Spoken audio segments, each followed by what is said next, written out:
नमस्कार दोस्तों, एक बार फिर हाजिर हूँ रियल कहानी लेकर। ये कहानी भेजी है करण ने, जो दिल्ली के रहने वाले हैं। तो चलिए सुनते हैं उनकी ही जुबानी। मेरा नाम करण सिंह है। पिछले 15 साल से ट्रक ड्राइविंग कर रहा हूँ। मैंने इंडिया के हर कोने में माल पहुंचाया है, बर्फीले पहाड़ों से लेकर तपते रेगिस्तान तक। लेकिन जो एक रात मैंने झेली, वो जिंदगी भर के लिए मेरे भीतर जिंदा रह गई।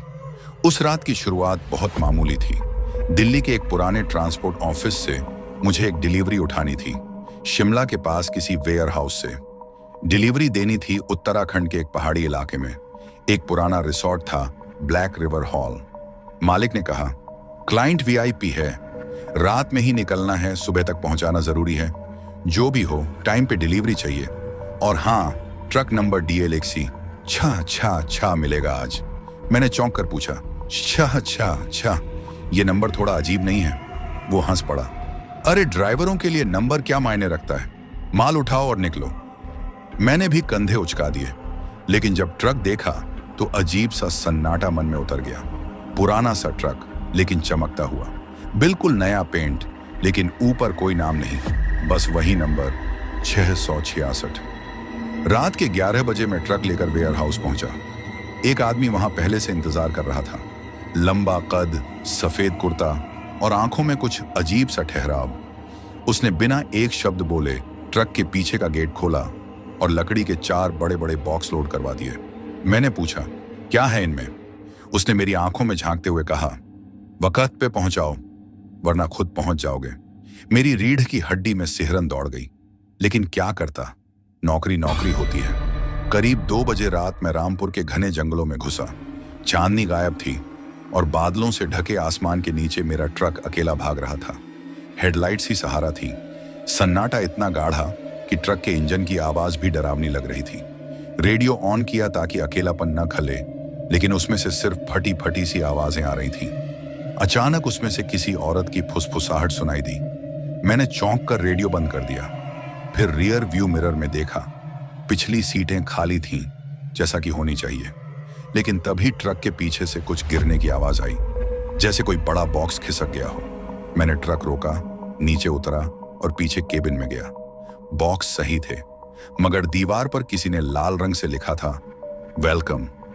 मेरा शरीर कांप गया। कोई मजाक कर रहा था या? मैंने गहरी सांस ली, ड्राइवर सीट पर बैठा और ट्रक फिर स्टार्ट किया। लेकिन अब गियर शिफ्ट करते हुए मेरा हाथ कांप रहा था। रास्ता और भी वीरान होता गया। GPS बार बार रूट बदल रहा था। मैंने मोबाइल देखा, सिग्नल गायब था। तभी मुझे सड़क के किनारे एक औरत दिखाई दी, लाल साड़ी में, बाल खुले और हाथ में कुछ पकड़े हुए। वो हाथ हिला रही थी जैसे लिफ्ट मांग रही हो। उस जंगल में कौन औरत ऐसे खड़ी होगी? मैंने ट्रक स्लो किया, तभी उसने सिर घुमाया। उसकी आंखें लाल थीं, चमकती हुई। वो मुस्कुराई और अचानक गायब हो गई। ट्रक हिल गया जैसे किसी चीज ने धक्का मारा हो। मैं चिल्लाया और ब्रेक मारा। बाहर उतरकर देखा, कोई नहीं था, मगर सड़क पर गीले पैरों के निशान थे जो ट्रक के पिछले हिस्से तक जाते थे। मैं दौड़कर पीछे गया। बॉक्स वहीं थे, लेकिन अब उन पर कुछ खरोंचों के निशान थे, जैसे किसी ने नाखून से खोदने की कोशिश की हो। मैंने ज्यादा देर सोचना ठीक नहीं समझा। वापस ड्राइविंग सीट पर गया और ट्रक फिर चलाया। अब मुझे डर नहीं लग रहा था। अब मुझे लग रहा था मैं किसी और की निगरानी में हूं। सुबह 4 बजे के करीब मैं मंजिल पर पहुंचा। पहाड़ों के बीच बना था एक खंडहर जैसा रिसोर्ट, ब्लैक रिवर हॉल। पूरी जगह वीरान, दरवाजे टूटे हुए, खिड़कियां हिलती हुई। मैंने हॉर्न बजाया, कोई नहीं आया। उतर कर देखा, रिसेप्शन पर जाले लगे थे। तभी अंदर से एक बूढ़ा आदमी निकला, चेहरे पर झुर्रियां, आंखों में शून्यता। उसने मुझे देखकर सिर हिलाया और कहा, तुम समय पे पहुंच गए, अच्छा है। मैंने पूछा, बॉक्स कहाँ रखने हैं? वो बोला, नीचे तहखाने में, अकेले ही ले जाना होगा। मैंने मदद मांगी तो वो बस मुस्कुराया। जो अंदर जाता है वो अकेला ही होता है। मैंने हिम्मत की और एक एक करके बॉक्स नीचे तहखाने में ले जाने लगा।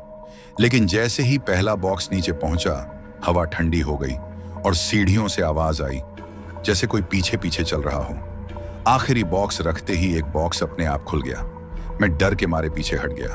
अंदर एक काली लकड़ी का ताबूत था और अंदर था मैं खुद। हाँ, मैं, बिल्कुल मेरी ही शक्ल, वही कपड़े, वही आंखें, मगर मरा हुआ। मैं चीखा और भागा। ऊपर पहुंचा, बूढ़ा आदमी गायब था। रिसॉर्ट अब पूरी तरह वीरान नहीं, बल्कि पूरी तरह जिंदा लग रहा था, जैसे लोग उसमें रह रहे हों, मगर सबके चेहरे अंधेरे में छिपे हों। मैंने ट्रक स्टार्ट किया और वहां से भाग निकला, मगर जैसे ही सड़क पर पहुंचा, ट्रक बंद हो गया। इंजन चालू नहीं हो रहा था।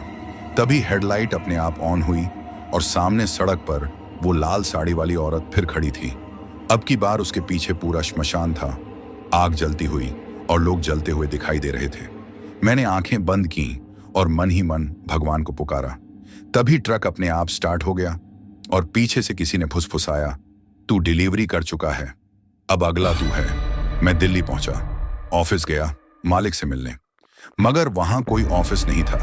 सिर्फ एक बंद जला हुआ गोदाम मिला। पड़ोस के दुकानदार ने बताया, ये ऑफिस तो पिछले साल आग में जल गया था, मालिक समेत सब मारे गए थे। मैंने ट्रक के पेपर निकाले, कोई रिकॉर्ड नहीं था, नंबर प्लेट गायब थी। आखिरी हिस्सा, ट्रक अब भी चल रहा है। अब मैं नहीं जानता वो रात सपना थी या हकीकत, मगर आज भी जब किसी ट्रक ड्राइवर से मिलता हूं तो बस एक बात कहता हूं, अगर ट्रक नंबर 666 कभी ऑफर हो, मना कर देना, क्योंकि वो डिलीवरी एक बार नहीं होती, वो हर रात होती है और हर बार कोई ना कोई लौट कर नहीं आता।